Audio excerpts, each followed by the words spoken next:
নমস্কার বন্ধুরা, তোমরা আমার থাইল্যান্ড ট্রিপের প্রথম ভিডিওটা খুবই ভালোবেসেছো। আর অনেকেই আমাকে বলেছো যে আরেকটা ভিডিও বানাতে।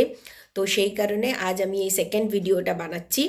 তোমাদের যদি ভালো লাগে ভিডিওটাকে অবশ্যই লাইক করো, কমেন্ট করো আর শেয়ার করে দিও। আর তোমার টাইমলাইনে এটা সেভ করে রাখো, যাতে ভবিষ্যতে তুমি এই ভিডিওটা দেখে তোমার ট্রিপটা প্ল্যান করতে পারো। তো আজ এই ভিডিওতে আমি তোমাদের আইটারনারিটা জানাচ্ছি। আমরা যেটা ঘুরেছি তোমাদের সেই আইটারনারিটাই আমি বলবো। তো ব্যাংকক, ফার্স্ট আমরা গিয়েছিলাম ব্যাংকক। তো ব্যাংকক ঘোরার জন্য 2 দিন তোমাদের সময় রাখতে হবে। ফার্স্ট ডে তোমরা সিটি ট্যুর করবে। সিটি ট্যুরের জন্য সবথেকে ভালো অপশান হচ্ছে hop on hop of boat. তার ডিটেলসটা আমি পরে জানাচ্ছি। তো পুরো দিন তোমাদের সিটি ট্যুর করতে চলে যাবে।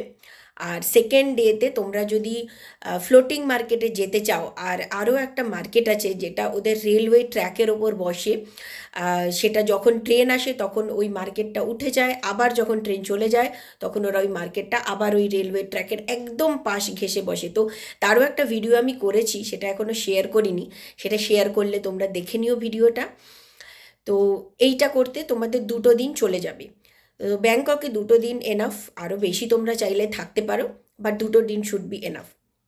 সেকেন্ড, আমরা যেটা করেছিলাম ব্যাংকক থেকে আমরা ক্রাবি ফ্লাই করেছিলাম। ব্যাংকক থেকে যে কোনো আইল্যান্ডে ফ্লাই করা যায়, আর কিছু কিছু আইল্যান্ডে তোমরা বাস বা গাড়িতেও যেতে পারো। আম, তো কিন্তু আমরা ক্রাবিটা ফ্লাই করতে হয়, তো আমরা ব্যাংকক থেকে ক্রাবিতে ফ্লাই করেছিলাম। ইন্টারনাল ফ্লাইটগুলোর ভাড়া কিন্তু কমই থাকে ওখানে। ক্রাবিতেও 2 দিন আমাদের সময় লেগেছে। আমরা 3 নাইট ছিলাম, কারণ আমরা যেদিন পৌঁছেছি সেদিন আমরা সেরকম কিছু ঘুরতে পারিনি। পরের দিন আমরা নিয়েছিলাম হপ অন হপ, সরি এটা হপ অন হপ অপ না, ওটা একটা বোট রাইড আর কি, বোট ট্যুর। বোট রাইড নয়, বোট ট্যুর। তো এই বোট ট্যুরটা কিন্তু কম্পালসারি। যে কোনো আইল্যান্ডেই তোমরা যাও না কেন, বোট ট্যুর কিন্তু একদিন নেবেই। তো ওইখানে ওদের কি হয়, hop on hop of island trip থাকে ওটা। আর স্নরকেলিং করা, স্নরকেলিং তোমরা যারা জানো সেটা হচ্ছে জলের ভেতরে কোরাল, তারপরে ফিশ, এগুলো তোমরা দেখতে পারবে। যারা সাঁতার জানো তাদের পক্ষে খুবই ইজি। আর যারা সাঁতার জানে না তাদেরও ওরা বলে যে করতে পারে, বাট আমি সাঁতার জানি না, আমার ভয় লেগেছে, আমি করিনি স্নরকেলিং। আর যেদিন তোমরা এই বোট ট্রিপটা নেবে সেদিন কিন্তু অবশ্য অবশ্য করেই সুইমওয়্যার আর ড্রাই ক্লোথস তোমাদের সাথে রেখো। কারণ ওরা অনেক কটা আইল্যান্ডে নামায়, কিছু কিছু আইল্যান্ডে কিন্তু ওরা তোমাদের স্নান করতে দেবে। যদি তোমরা স্নান না করো গরমে কিন্তু ভালো লাগবে না। স্নান করলে দেখবে কোথা থেকে সময় কেটে যাচ্ছে তোমরা বুঝতেও পারছে না। কাজেই অবশ্য অবশ্য করেই সুইমওয়্যার আর ড্রাই ক্লোথ সাথে রাখবে। প্রত্যেকটা আইল্যান্ডে টয়লেটের ব্যবস্থা আছে, কাজেই কারোর কোনো রকম অসুবিধে হবে না। আমরা ক্রাবি থেকে যেই বোট ট্যুরটা নিয়েছিলাম সেটা এখন ইন্ডিয়ানদের মধ্যে খুবই famous. Phi Phi island, Phi Phi island তো সবাই যায়। ফিফি আইল্যান্ড ছাড়াও 4 আইল্যান্ডের, আমরা ফিফি প্লাস 4 আইল্যান্ডের একটা কম্বাইন্ড ট্রিপ করেছিলাম। কারণ ওই 4 আইল্যান্ডেই আমাদের একটা আইল্যান্ড আছে যেটা হচ্ছে পোড়া আইল্যান্ড। আমি ছবিও দিয়েছি, আমি ওখানে রিলসও বানিয়েছি। এটাই হচ্ছে সেই বিখ্যাত জায়গা যেখানে কাহো না প্যারের গানটার শুটিং হয়েছিল। তো ইন্ডিয়ানদের মধ্যে এটা কিন্তু খুব ফেমাস। তো হয়ে গেল প্রথম দিন তোমাদের বোট ট্যুর হয়ে গেল।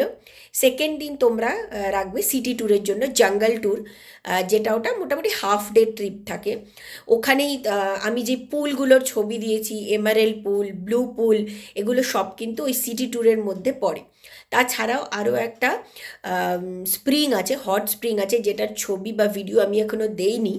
যেই স্প্রিংটাতে 3 রকমের জল থাকে। তো ওটা 3টে ডিভাইড করা থাকে। তো 3টে টেম্পারেচারের জল থাকে। সব থেকে বেশি গরম যেটা সেটা 45 to 50 ডিগ্রি সেলসিয়াস। তো ওরা বলে যে এই হট স্প্রিংটা নাকি খুব ভালো, এটা স্পায়ের মতো কাজ করে। আর তোমার যদি কোনো স্কিন ডিজিজ থাকে এই হট স্প্রিংটে স্নান করলে নাকি সেটা চলে যায়। তো হট স্প্রিংটা হচ্ছে লাস্ট। এবং যেই দিন তোমরা এই সিটি ট্যুর করবে সেই দিনও কিন্তু অবশ্য অবশ্য করে সুইমিংয়ের ড্রেস রাখবে সাথে, কারণ পুলে নামতে তোমাদের সুইমিংয়ের ড্রেস লাগবে। বা তোমরা এমন কোনো ড্রেসও পরতে পারো যেগুলো তাড়াতাড়ি শুকিয়ে যাবে, কারণ ওখানে এত রোদের তাপ, এমনি কিন্তু জামা কাপড় শুকিয়ে যায়। তো এই হলো আমাদের 2 দিন ক্রাবি ট্যুর। আর তারপরের দিন আমরা সেই দিনই যেদিন সিটি ট্যুর করেছিলাম সেদিনকেই রাত্রে আমরা ওখান থেকে গাড়িতে করে ফুকেটে গিয়েছিলাম। তো ফুকেটে আমরা 1 নাইট স্টে করেছিলাম, সরি 2 নাইট স্টে করেছিলাম, আর একটা একটা দিনই আমরা ওখানে সিটি ট্যুর করেছিলাম।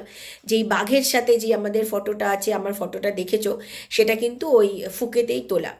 তো তোমরা যদি দুটো আইল্যান্ড না ঘুরতে চাও সেটাও করতে পারো, কারণ আমরা যেহেতু ব্যাংকক, ক্রাবি, ফুকেট ঘুরেছিলাম, আমাদের কিন্তু খরচটা আরও একটু বেশি হয়েছিল।